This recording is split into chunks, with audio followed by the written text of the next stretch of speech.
Can't complain about that. Well, right now we're talking to our experts in studio to answer questions about sleep problems. I don't know anyone who doesn't have a little bit of problem sleeping. Yeah, it can be rough, especially when you got a newborn, like this guy. Raise your hand there. Yeah. Well, this is Kim Mageno here. She's a certified sleep technician from Utah Valley Regional Medical Center. Thanks for joining us, Kim. Yes, we have a few questions. I know that I've thought about sleep studies before, but I feel like I can't hardly even sleep in my own bed. So how do you go about sleeping in a bed when you're hooked up to a bunch of wires? Are there tricks to it, or is it just chill out? Well, that's the biggest concern everyone has, is being anxious that they won't be able to sleep. But we find actually that most patients they sleep very well, and it's rare that a patient won't sleep, and it's more common that in the morning the patients will say, I slept much better than I expected that I would. Because most of our patients coming in do have a sleep disorder, so they tend to sleep a little better. When is it time to come in for a sleep study? Like, when do you know that that would be helpful?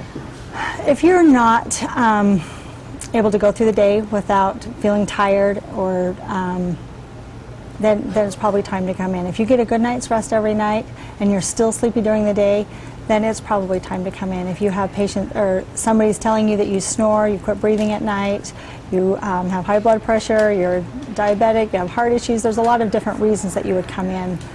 So what can you find from that? We always see the video of people that have all the little wires on them, they're sleeping. So once you get the test back, what kind of information do you have? I know that some people go home on the CPAPs and they have breathing assistance. Are there other things you can find out? Yeah, there's many different sleep disorders that we can discover while having a sleep study.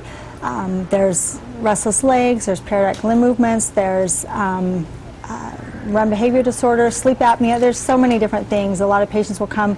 The most common reason to have a sleep study is for sleep apnea, but we see patients for all kinds of things, and CPAP is not the only treatment that's out there. There's many other treatments that are available by talking to your sleep doctor.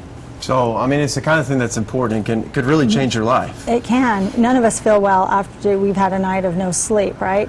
And patients who have sleep disorders usually have years and years of this compounding effect. And so sleep disorders are usually a very gradual disease, and you don't realize how sleepy you are until you start feeling better, and then you realize how good it is to sleep. Yeah, you don't realize it until it's over. All right, well, we do have people not that can babysit your babies so you can get a good night's sleep, but we do have people who can answer your questions right now. 877-908-0680.